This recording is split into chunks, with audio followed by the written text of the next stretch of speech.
Hello, Physics with Tech students. This is Mrs. Gielson, and I'm coming to you virtually today because I have a very sick child. So I'm still home with my child. On Monday, there were 3 things you needed to turn in. Those things were the vocabulary foldable or vocabulary definitions, your reading notes for Chapter 8. You were supposed to read Chapter 8, Sections 1 through 6, and take notes. And then some practice problems from Chapter 8. Those were problems and questions number 1 through 13, 21, and 22. And then some problems 31 and 37 and 38, I think. I've got to say, not very many students turned in almost any of that work. So if you want me to consider late work for those 3 items, or if you were absent, please make sure that you turn them into the substitute who's here with you today.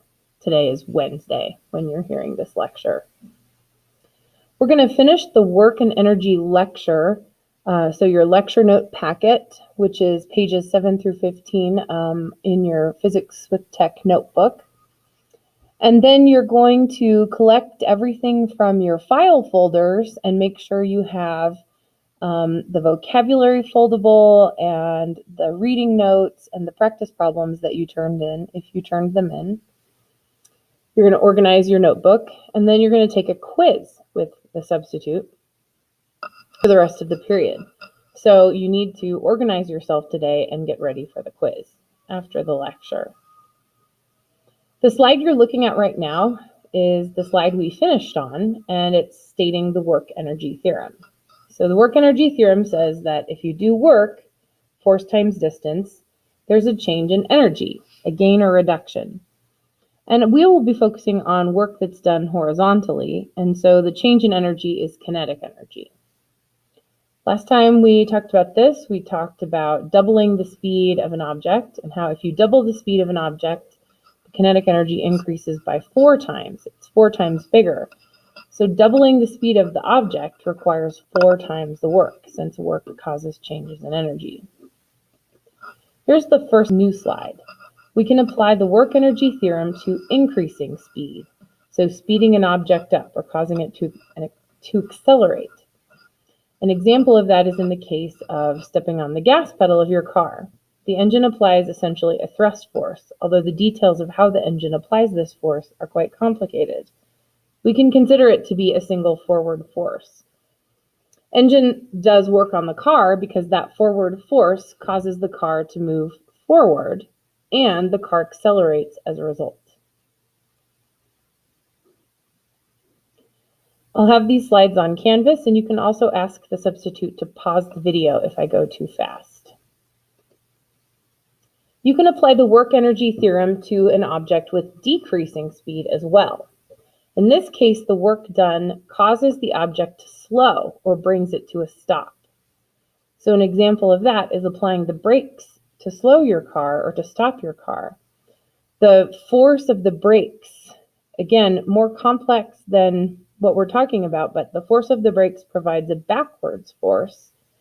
That backwards force is exerted as the car moves a distance, and the work done by that force then causes a reduction in kinetic energy. So the work done in bringing a moving car to a stop is the force of tire friction multiplied by stopping distance. If we double the initial speed of the car, what happens to the stopping distance? The correct answer is none of the above. As we've talked about, doubling the speed quadruples kinetic energy. So the correct answer would be 4 times the stopping distance. This question is actually redundant. So it's the same question with an actual correct answer. So my mistake for including it. 2 identical cars, one travels twice as fast. They brake using old-fashioned brake skidding. The car with the twice as fast speed will skid 4 times as force. Same reason as we've discussed. So thus far, we've focused on work, force times distance, and kinetic energy, half times mass times speed squared. Next, we'll talk about potential energy. So potential energy is defined as stored energy that's held in readiness with a potential or maybe you could think of it as the possibility for doing work if the object starts moving. So we have 3 examples. 2 examples are of spring potential energy, which we won't further discuss because of its mathematical complexity. And the third is gravitational potential energy, which we will discuss at length. So an example of potential energy is when you stretch a bow. When you pull back on the bowstring, you exert force, and that force causes the string to move, so you do work. The work you do causes energy to be stored in that stretched bow. Similarly, if you stretch the rubber band of a slingshot, you do work, and in doing so, you store energy in that stretched rubber band. If you were to let go of the rubber band, the rock in the slingshot would then shoot forward, gaining kinetic energy very quickly.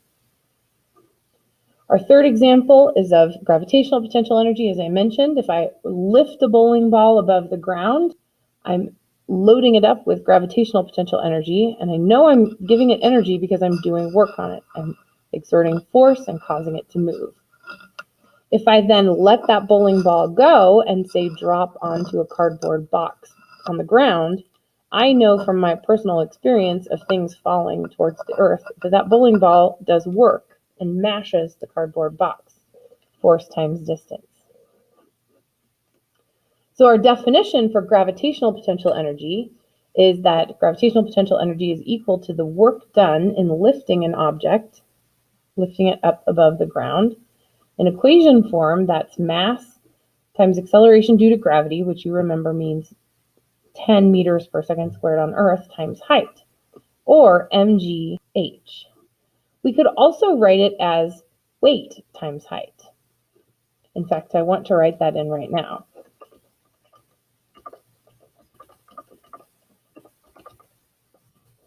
So the units for gravitational potential energy are in joules, just as units for kinetic energy and units for work.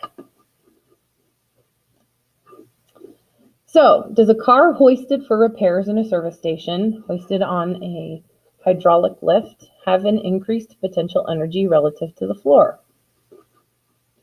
Absolutely it does. That car is lifted above the ground. If the mechanics of this lift should fail, the car would fall towards the ground, gaining kinetic energy and or doing work on the ground below. Gravitational potential energy depends only on weight and height. And it doesn't matter how you get the object to its above the ground position. All that matters is the weight and the height. So if I have 3 10-Newton balls, they have the same weight, and they're lifted 3 different ways, but lifted to 3 meters above the ground, all 3 of these balls have the same gravitational potential energy because they're all lifted the same vertical distance. The path they take to get there doesn't matter in their potential energy. The last concept of this lecture is conservation of energy, and this is one of the big ideas of physics. It's big and important, and you've probably already thought about it. The law of conservation of energy says that energy is never created or destroyed. It is transformed from one form to another, as in the falling bowling ball, changing gravitational potential energy to kinetic. But the total amount of energy never changes. And as far as we know, this is true for the universe in all cases. Energy may change forms, and it may even change from one object to another through work, as in the case of Grandma pushing the shopping cart.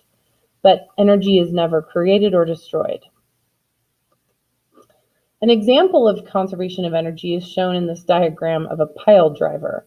It's just a heavy weight lifted above the ground that then falls on something and pushes it into the ground. The pile driver at its starting position, I meant to sort of highlight that, but the pile driver at its starting position up here has gravitational potential energy. When the string is cut, the pile driver falls, and in falling, it gets closer to the ground, so its height decreases and its potential energy decreases. But at the same time as it falls, it speeds up, so its kinetic energy increases. The amount of potential energy the pile driver has at the top is equal to the amount of kinetic energy the pile driver has just as it hits the post or whatever it is it's falling on. So a shiny sports car at the top of a vertical cliff has potential energy of 100 megajoules relative to the ground, and it falls over the edge. When it's halfway to the ground, so it's lost half of its potential energy, how much kinetic energy does it have? You must conclude that it has 50 megajoules. It's half and half. If it's lost half of its potential energy, it's regained half of its lost potential energy as kinetic energy. A pendulum bob swings to and fro. Whoops. Well, you saw that. Its kinetic energy and potential energy relative to the bottom of the swing are the same when the pendulum bob is half the vertical distance between top and bottom of the swing. The side-to-side motion doesn't matter. Again, only the vertical motion. I often like to think about conservation of energy and transformation of energy from one form to another. Like I have a cup of water and I'm pouring that cup of water into an identical second cup, same size. So the 1 cup of water gets poured into a different 1 cup measuring cup. The 2 cups are maybe potential energy and kinetic energy. The total amount of water doesn't change, but I'm changing it from one form to another. Now, energy is conserved. It's never lost or destroyed. However, sometimes mechanical energy is not conserved. Mechanical energy is the combination of kinetic and potential.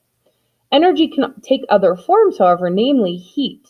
Whenever friction is present, friction can cause mechanical energy to be transformed into heat.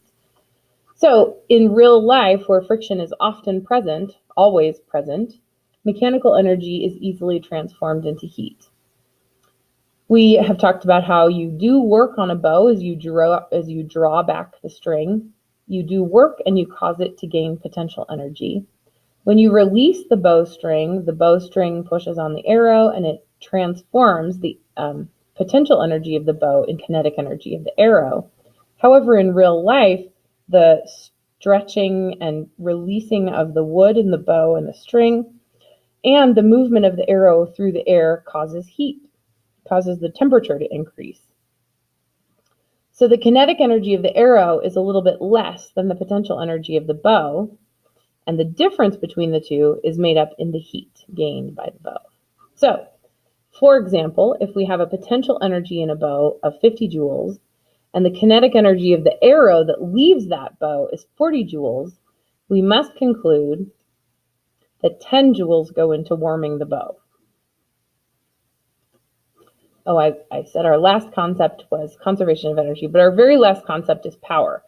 And in every class, at least one person suggested power when I asked you, what does energy mean to you?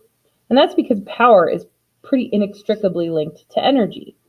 Power is a measure of how fast work is done. But we now understand that work is a way to talk about transferring energy from one thing to another.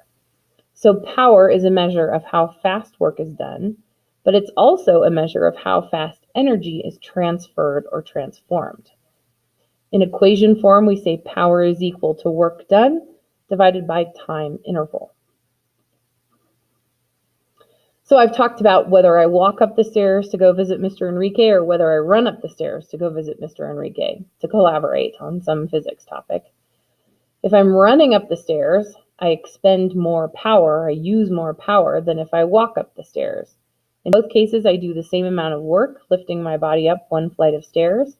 But when I run, I do that same work very quickly. I have a very small amount of time, and so I expend a lot of power. If we have an engine that has twice the power rating of another, that engine can do twice the work of the other in the same amount of time, or the same amount of work in half the time. The unit of power is unit of work, so a joule or a Newton meter, divided by unit of time, second. We typically only refer to it as a joule per second. And 1 joule per second is equivalent to 1 watt, in honor of James Watt, who developed the steam engine in the 1800s. So 1 joule per second and 1 watt are the units of power, or SI units of power. A kilowatt, kilo means 1,000, so a kilowatt is 1,000 watts, and that's more like our everyday usage. You may have seen on a power bill, on a power company bill, I should say, electrical energy usage recorded in kilowatt hours, that is power in kilowatts times hours time. So it's actually giving you a unit of energy, not power. A job can be done slowly or quickly. Both may require the same amount of work, but different amounts of what? Well, same amount of work, so we can't say same amount of energy because that means the same thing. We don't know about momentum or impulse. We need more information. So the correct answer is power. We can do the same work in different times and get different amounts of power. This should be the last slide of your current lecture notes. We'll have a completely separate section for simple machines, as I think I mentioned, but you should now have complete lecture notes for energy lecture notes on pages 7 through 15 of your physics binder.